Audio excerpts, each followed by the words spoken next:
네, 안녕하세요. 캐스터 이은주입니다. 지난 주말 동안 암호화폐 시장 어떤 흐름 보여줬는지 함께 살펴볼 텐데요. 금리 인상과 연쇄 청산 위험이 이제는 좀 잠잠해졌을까요? 지난 주말 동안 크립토 업계 전반적으로 반등세가 나와줬습니다. 거시 경제 이슈로 얼어붙었던 투자 심리가 이제는 점차 회복된다는 징조라고 분석하시는 분들도 있고요. 하락장 중 일시적으로 반등해주는 데드캣 바운스다라고 분석하시는 분들도 있습니다. 그럼 코인 마켓캡을 통해 자세한 시황 내용 살펴보도록 하겠습니다. 전반적인 암호화폐 시가총액 지난주에 8천억 달러 아래까지 내려갔다가 지금은 다시 9,500억 달러 선까지 회복을 해줬습니다. 어느 정도 유동성이 다시 살아나면서 시장의 활기가 차고 있는 모습인데요. 비트코인 전일 대비 1.89% 하락했지만 전주 같은 시간 대비는 2.28% 상승해주면서 현재는 2만 1,000달러 선에서 등락을 이어가고 있습니다. 최근 비트코인과 관련해서는 이 채굴자들의 이슈가 계속해서 언급이 되고 있었는데요. Minor capitulation means Bitcoin bottom is near. 이 마이너들이 계속해서 매도세를 이어가는 이유는 이런 거시적인 이유로는 이 비트코인의 바닥이 가까워졌다라고 우리가 생각해 볼 수 있다라는 전망치도 나왔습니다. 지난 역사적으로 봤을 때 비트코인의 하락장 앞에서는 늘 마이너들이 대거로 매도하는 모습을 확인해 볼 수 있다라고 했는데요. 지금도 마이너들이 많이 내다 팔고 있는 이러한 모습, 결국 비트코인의 가격이 바닥에 다다랐다라고 분석하는 블룸버그의 기사 보도가 나왔습니다. 그렇다면 마이너들 도대체 언제까지 비트코인을 내다 팔지 궁금하실 분들도 계실 것 같은데요. Bitcoin selling by miners could continue into Q3 if BTC's price does not improve. 비트코인 가격 자체 개선이 없다면은 비트코인 마이너들은 이번 올해 3분기까지 계속해서 비트코인을 매도할 수 있다라는 전망치도 나왔습니다. 이와 관련해서 JP모건 전략가들은 현재 비트코인 채굴자 중 약 30%의 점유율을 차지하고 있는 상장사 채굴 기업들이 지난 5월과 현재 6월 채굴할 비트코인에 많은 매도세를 내놨다고 전했는데요. 상장사 채굴 기업들도 많이 내놨지만 이 개인 마이너들 같은 경우는 이런 인플레이션, 레버리지를 완화하기 위해 더 많은 비트코인을 매도할 수밖에 없는 상황이라고 밝혔습니다. 이렇게 많은 채굴자들이 현재 비트코인을 내다 팔고 있는데 되려 개인은 담고 있다고 합니다. 현재 비트코인을 1개 이상 보유한 지갑의 수가요. 일주일 사이에 무려 13,000개가 늘었다고 합니다. 일반 투자자들에게 지금의 하락장, 비트코인을 1개를 온전히 가져갈 수 있는 또 좋은 기회 시간이 될 수 있다라는 분석도 있는데요. 비트코인의 이번 주 가격 흐름 또 어떻게 이어질지 계속 살펴봐야겠습니다. 이어 2위의 이더리움 보도록 하겠습니다. 전일 대비 2.69% 하락했고요. 일주일 전 대비는 비트코인보다 더 큰 폭의 상승 흐름 보여주고 있습니다. 전주 대비 6% 올라주면서 현재는 1,200불대까지 가격 회복이 나와줬고요. 6개월 동안 사실 지난 이더리움의 가격 하락 굉장히 큰 폭으로 일어났습니다. 이더리움의 이러한 가격 하락 어떤 이유가 있을지 살펴보자면요. 사실 테라 사태 이후에 이더리움이 가장 큰 피해자다라고 이야기해도 될 만큼 직격탄을 맞았던 대표적인 종목이었죠. 리도에 예치됐던 이더리움 그리고 스테이킹 이더리움의 디패깅이 테라 사태와 유사한 것이 아니냐는 투자자들의 우려가 나오면서 이더리움이 테라와 같이 무너질 것이다 하는 우려감이 일파만파 퍼졌었습니다. 하지만 사실 이더리움과 ST더는 이 테라 루나와 같은 구조로 돌아가는 것이 아니기 때문에 직접적인 연관성은 없는데요. 그럼에도 불구하고 더 이상 안전한 알트코인은 없다라는 우려가 현재 투자자들을 지배하고 있습니다.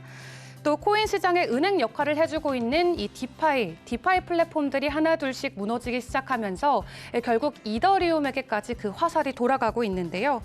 이 코인계에서는 비트코인이 금과 같은 자산의 역할을 한다면은 이더리움은 플랫폼 코인으로 불리면서 다양한 플랫폼, 디앱 그리고 서비스들을 생태계에 제공하고 있습니다. 하지만 이렇게 이더리움을 기반으로 하는 많은 이 플랫폼들, 서비스들이 무너지면서 되려 이더리움 가격 하락까지 연결해서 이어지고 있다는 업계 분석이고요. 이런 이더리움의 가격 언제까지 더 추락할지 혹은 다시 상승해줄 수 있을지 전문가들의 의견도 엇갈리고 있습니다.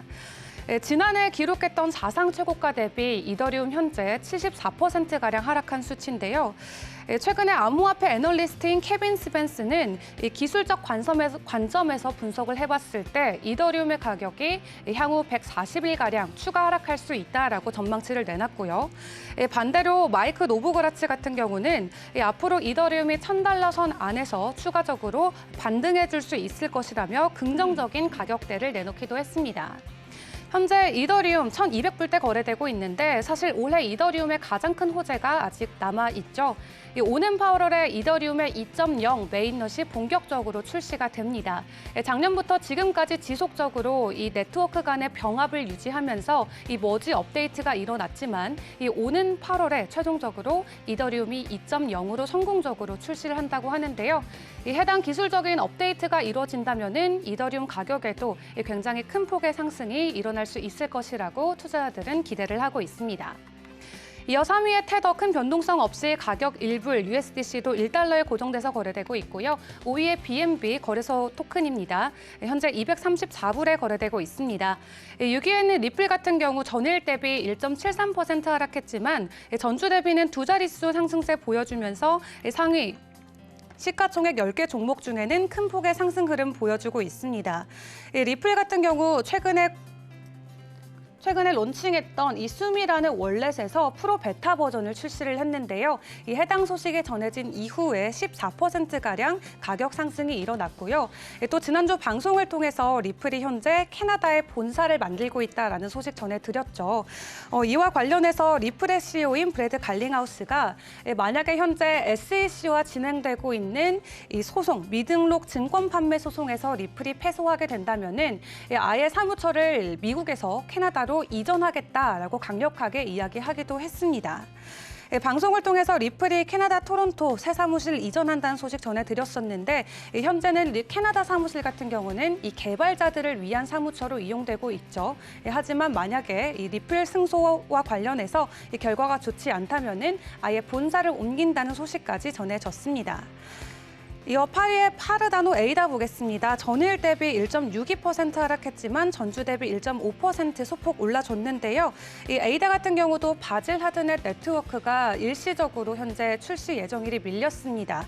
하지만 하드포크 관련된 일정이 다시 정확하게 픽스가 되면서 가격적으로는 큰 변동성은 없고요. 솔라나도 전일 대비 6% 하락했지만 전주에 13%가량 크게 올라주면서 일시적인 상승폭을 반납해주고 있는 모습입니다. 현재 가격은 $39에 거래되고 있습니다. 이어 도지코인이 지난주와 마찬가지로 여전히 좋은 상승 흐름 보여주고 있습니다. 하루 전날 대비도 8%, 또 일주일 전 대비는 20% 넘게 올라주면서 현재 $0.07에 거래되고 있고요. 전반적으로 암호화폐 시가총액 상위 종목들 이런 흐름 보여주고 있는데 이 업계 인사들은 이 전반적으로 거시적으로는 업계를 어떻게 분석하고 있을지도 살펴보도록 하겠습니다. 미국의 유명 수필가이자 경제학자인 나심 니콜라스 탈레브 같은 경우에는 이 암호화폐와 관련된 전망치를 지속적으로 부정적으로 이야기를 하고 있습니다. 현재 크립토 윈터, 크립토의 겨울이 왔다고 사람들이 이야기하지만 본인은 겨울이라고 생각하지 않는다고 이야기했는데요. 겨울이라는 단어를 쓸 때는 이 봄이 올 수밖에 없다라는 것을 암묵적으로 이야기하지만 이번 암호화폐 하락장 말 그대로 마지막일 것 같다라고 부정적으로 이야기를 하면서 이번 암호화폐 윈터는 겨울이 아닌 빙하기라는 표현이 더 어울린다라고 지적하기도 했습니다. 반면 그와 정반대의 의견을 내비치는 암호화폐 업계 인사도 있죠. 세계 최대 암호화폐 헤지펀드인 그레이스케일의 최고 경영자죠. 마이클 소넨샤인은 되려 암호화폐에 현재 겨울이란 단어는 어울리지 않다라고 이야기하면서 지금은 겨울이 아니라 다만 일시적인 조정장에 불과하다라고 전망을 내비쳤습니다. 사실 지난 상반기 동안 작년에 있었던 암호화폐 상승장에서 너무 많은 알트코인들이 큰 폭의 상승을 보여줬기 때문에 지금은 일시적인 건강한 조정 장세를 이어가고 있다라고 이야기를 한 건데요. 누구의 말이 맞을지 연말까지 저희도 지켜봐야겠습니다. 그런 한편 싱가포르의 통화금융청이 이 암호화폐 리더들을 놓고 책임감 있게 하는 행동들을 굉장히 높게 평가한다라고 긍정적인 말을 이어갔습니다. 일각에서는 그의 발언이 최근 그가 암호화폐 업계에 대해서 굉장히 강경한 입장을 보인 것과는 대비된다고 이야기를 했는데요.